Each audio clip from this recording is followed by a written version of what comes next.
வடக்கு கிழக்கில் உள்ள மக்கள் மற்றும் முஸ்லிம் மக்கள் என்பவர்களும் சம உரிமையுடன் வாழ வேண்டும் என்கின்ற ஒரு விடயத்தையும் அதில் இந்த வடக்கு கிழக்கு மாநிலங்களுக்கான விசேட தேவைகள் குறித்தோ அல்லது அங்கே செய்யப்பட போகின்ற வேலைகள் குறித்தோ எதுவும் அவர் அதில் அந்த தனது சுருக்க உரையில் குறிப்பிடவில்லை.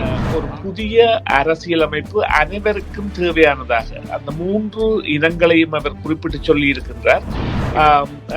ஒன்றுபட்ட இலங்கைக்குள் நிச்சயமாக தங்களுடைய மொழிகளிலே கருமமாற்றுகின்ற ஒரு தன்மையையும் தங்களுடைய மத மற்றும் இன சுதந்திரத்தை பேணி பாதுகாக்கின்ற தன்மையையும் அவர்கள் தொடர்ந்து பேணலாம் என்பதை அவர் தெளிவாக கூறியிருக்கின்றார்.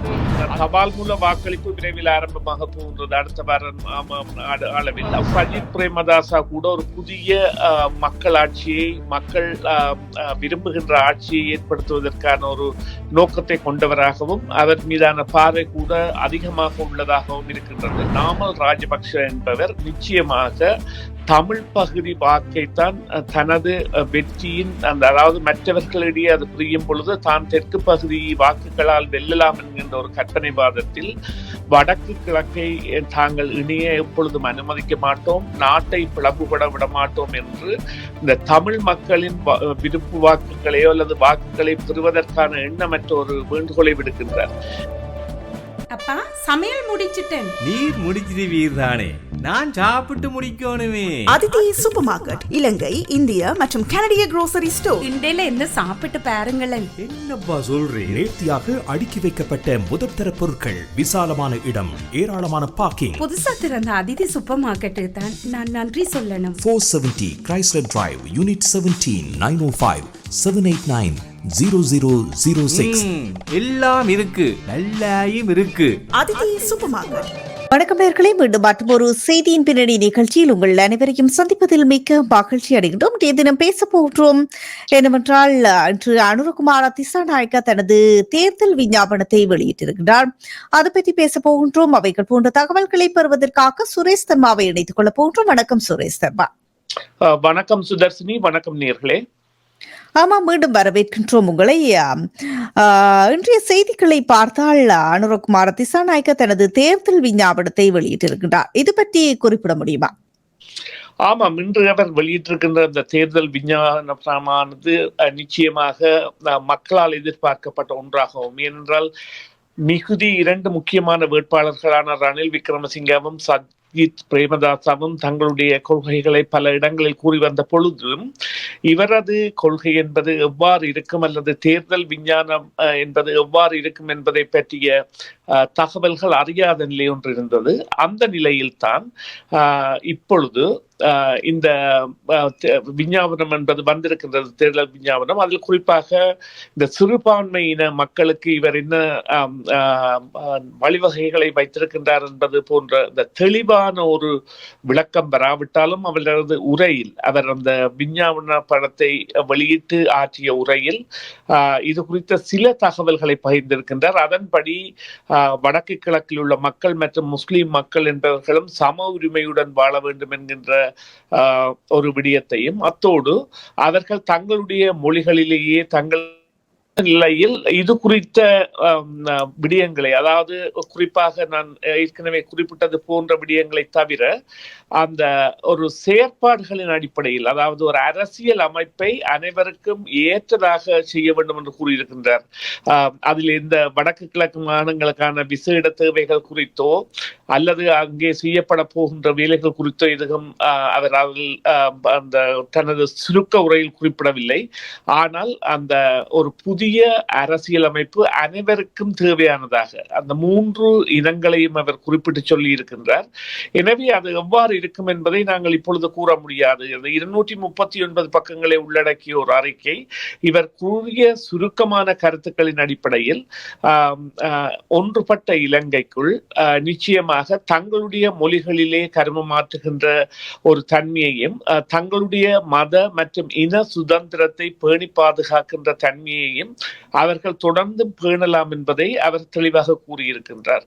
அதுதான் இங்கே குறிப்பிட வேண்டியது. குறிப்பாக முஸ்லிம் மக்களும் தமிழ் மக்களும் தமிழ் மொழி அவர்களுடைய தாய்மொழியாக இருப்பதால் அந்த தமிழ் மொழியின் பரவல் என்பதை அல்லது அதன் மூலம் சேவை பெறுவது என்பதை நாட்டின் சகல பாகங்களுக்கும் கொண்டு செல்கின்ற ஒரு தன்மையை அவரது இந்த தேர்தல் விஞ்ஞாபனம் கொண்டிருக்கின்றது. ஆனால் அது எவ்வாறு சாத்தியப்படும் மற்றும் அவர் விரும்புகின்ற அந்த அரசியல் அமைப்பு எவ்வாறு ஏற்படும் என்கின்ற விடயங்கள் எல்லாம் இனி போக போகத்தான் தெரிய வரும். இன்னமும் தங்களுடைய விஞ்ஞாபனங்களை வெளியிடாதவர்கள் எப்பொழுது தங்களுடைய விஞ்ஞாபனங்களை வெளியிடுவார்கள் என்று நினைக்கின்றீர்கள்? தேர்தலுக்கான அதாவது தபால் மூல வாக்களிப்பு விரைவில் ஆரம்பமாக போகின்றது அடுத்த வாரம் அளவில். அப்பொழுது அவர்கள் வெளியிட வேண்டிய தேவை என்பது நிச்சயமாக குறுகிய காலத்தை கொண்டதாக இருக்கின்றது. இப்பொழுது அவர்கள் அங்கே வெளியிட போகின்ற தேர்தல் விஞ்ஞாபனங்கள் எவ்வாறு இருக்கும் என்பதை அவர்களுடைய மேடை பேச்சுக்கள் காட்டி நிற்கின்றன. எனவே ரணில் விக்ரமசிங்கவை பொறுத்தவரையில் அவர் நிச்சயமாக நாட்டின் வளத்தை பார்ப்பதற்காகவும் நாட்டை இவ்வாறே கொண்டு செல்வதற்காகவும் தொடர்ச்சியாக பொருளாதார விருத்தியில் கொண்டு செல்வதற்காகவும் தனக்கான வாக்கை கேட்டு அங்கே விண்ணப்பிக்கின்ற ஒரு தன்மையை கொண்டதாக அவரது பிரச்சாரங்கள் இருக்கின்றன அல்லது அவரை நோக்கி செல்கின்ற பாராளுமன்ற உறுப்பினர்கள் மற்றும் தலைவர்கள் இருக்கின்றார்கள். மறுபக்கமாக சஜித் பிரேமதாசா கூட ஒரு புதிய மக்களாட்சியை மக்கள் விரும்புகின்ற ஆட்சியை ஏற்படுத்துவதற்கான ஒரு நோக்கத்தை கொண்டவராகவும் அவர் மீதான பார்வை கூட அதிகமாக உள்ளதாகவும் இருக்கின்றது. இந்த இருவருடைய தேர்தல் விஞ்ஞாபனங்களும் நிச்சயமாக பொருளாதாரத்தை மையப்படுத்தி வரும் என்பதை நாங்கள் நிச்சயமாக எதிர்பார்க்கலாம். அதைவிட ஏற்கனவே வழங்கப்பட்ட வாக்குறுதிகள் சஜித் பிரேமதாசா அவர்களை முஸ்லிம் காங்கிரஸ் மற்றும் முஸ்லிம் தலைவர்கள் போன்றவர்கள் பல கோரிக்கைகளின் அடிப்படையில் அவருக்கான ஆதரவை வழங்குகின்றார்கள். எனவே அவருடைய விஞ்ஞாபனத்தில் கூட இந்த வடக்கு கிழக்கு சம்பந்தமான விவகாரங்களில் தமிழர்களோடு இணைந்து முஸ்லிம்களுக்கான முக்கிய தேவைகள் கூட அங்கே பிரஸ்தாபிக்கப்படக்கூடிய சாத்தியக்கூறு இருக்கின்றது என்பதைத்தான் உங்களுடைய கேள்விக்கான விடையாக கூற முடியும். இன்றைய செய்திகளை பார்த்தால் மதுபான அனுமதிகள் கிடைக்கப்பட்டதாக சொல்லப்படுகின்றது. அது பற்றி கொஞ்சம் விரிவாக சொல்ல முடியுமா? இந்த மதுபான அனுமதிகள் பற்றிய விடயம் அம்பலப்படுத்தப்படலாம் என்பதை எங்களுடைய தாயக செய்தியாளர் தெரிவித்திருக்கின்றார். அதாவது தமிழ் பாராளுமன்ற உறுப்பினர்களும் இதில் சம்பந்தப்பட்டிருக்கிறார்கள் என்று ஏற்கனவே சில தமிழ் பாராளுமன்ற உறுப்பினர்களின் பெயர்கள் இதில் வெளிவந்துவிட்டது. அவர்கள் இந்த தமிழ் தேசிய கட்சிகளை சாராதவர்களாகவும் அரசுடன் இணைந்தவர்களாகவும் இருக்கின்றார்கள். இந்த நிலையில் வன்னி மாவட்டத்தைச் சேர்ந்த சில பாராளுமன்ற உறுப்பினர்கள் இவ்வாறான அனுமதிகளை பெற்றார்கள் என்ற ஒரு அரசல் புரசலான தகவல் தொடர்ச்சியாக வந்து கொண்டே இருக்கின்றது. இது குறித்த தகவல்கள் வெளிவரலாம் என்று எதிர்பார்க்கின்றார்கள்.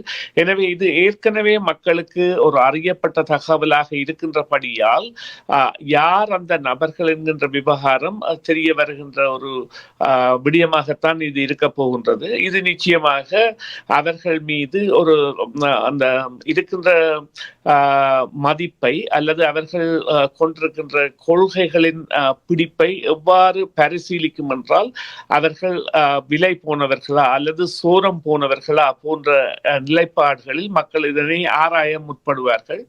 அது நிச்சயமாக அவர்களுடைய தனிப்பட்ட தேர்தலிலும் தனிப்பட்ட அவர்களுடைய அரசியல் தலைமை அல்லது தலைமைத்துவத்திலும் பாதிப்பை ஏற்படுத்துகின்ற விடயங்களாக நிச்சயம் மாறும். நிறைவு கேள்வியாக தமிழரசு கட்சி மக்களை தாங்கள் விரும்பியவர்களுக்கு வாக்களிக்குமாறு கூறுவதாக தெரிய வருகின்றது. இது எவ்வாறான ஒரு நன்மையை கொண்டு வரும் என்று நினைக்கின்றீர்கள்? நிச்சயமாக இது தற்பொழுது இந்த தமிழ் பொது வேட்பாளருக்கு விரும்பியவர்கள் தமிழரசு கட்சியின் வேண்டுகோளை ஏற்று வாக்களிக்கின்ற நிலையில் மக்கள் இருக்கின்றார்கள் என்பது அப்பட்டமான உண்மை.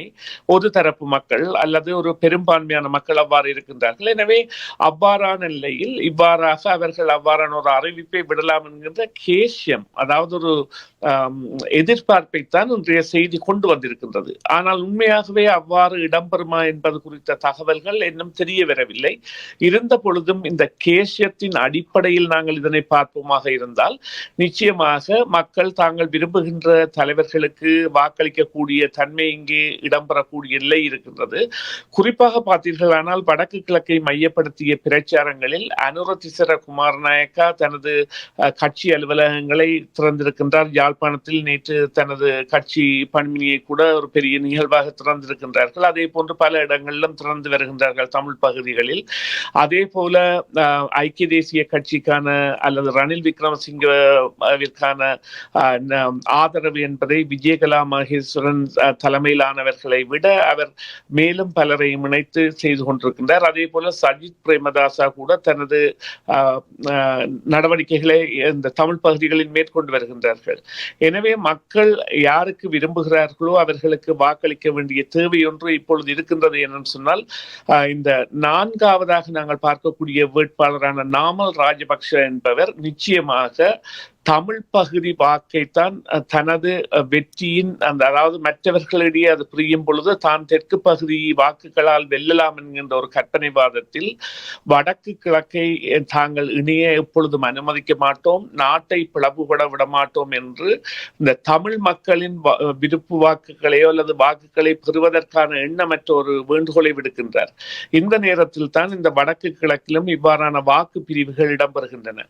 எனவே வடக்கு கிழக்கில் எவ்வாறு வாக்குகள் பிரிவுகள் அடைகின்றனோ அந்த அளவிற்கு அவருக்கு நன்மையாக இருக்கும் என்பது அவர்களுடைய எதிர்பார்ப்பாக இருந்து அவர்கள் நேரடியாகவே அந்த கருத்துக்களை கூறி வருகின்றார்கள்.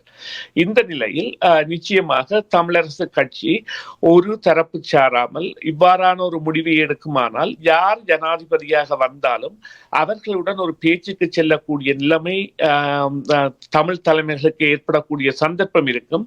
ஆனால் நான் முன்னரே குறிப்பிட்டது போல சுதர்சினி, இது ஒரு கேஷத்தின் அடிப்படையான ஒரு விவகாரத்தை தான் நாங்கள் தற்பொழுது விவாதித்துக் கொண்டிருக்கின்றோம். இதன் உண்மைத்தன்மை என்பது தெரிய வரும் பொழுது நாங்கள் அதனை பற்றி மேலும் பரிசீலிக்கலாம். நன்றி சுரேஷ் சர்மா, உங்களுடைய தகவல்களுக்கு கருத்துக்களுக்கு மீண்டும் ஒரு பொழுதில் சந்திக்கலாம். நன்றி, வணக்கம். நன்றி சுதர்சினி, நன்றி நேயர்களே, மீண்டும் ஒரு பொழுதில் சந்திப்போம். சிஎம்ஆர் யூடியூப் சேனலில் இணைந்திருக்கும் நேயர்கள் அனைவருக்கும் எமது நன்றி. காமெண்ட்ஸ் பகுதியில் உங்கள் கருத்துக்களை தெரிவிக்க தவறாதீர்கள். முக்கிய செய்திகள், காணொளி தொகுப்புகள், நேர்காணல் என பலதரப்பட்ட அம்சங்களையும் உங்களுக்காக தருகின்றது சிஎம்ஆர் யூடியூப் சேனல். சிஎம்ஆர் என்று சர்ச் செய்து எமது யூடியூப் சேனலை சப்ஸ்கிரைப் பண்ணுங்கள். உங்கள் உற்றார் உறவினர் நண்பர்களோடும் இந்த காணொளி தொகுப்புகளை பகிர்ந்து கொள்ளுங்கள். அருகில் இருக்கின்ற முக்கிய காணொளி தொகுப்புகளையும் தவறவிடாமல் பாருங்கள்.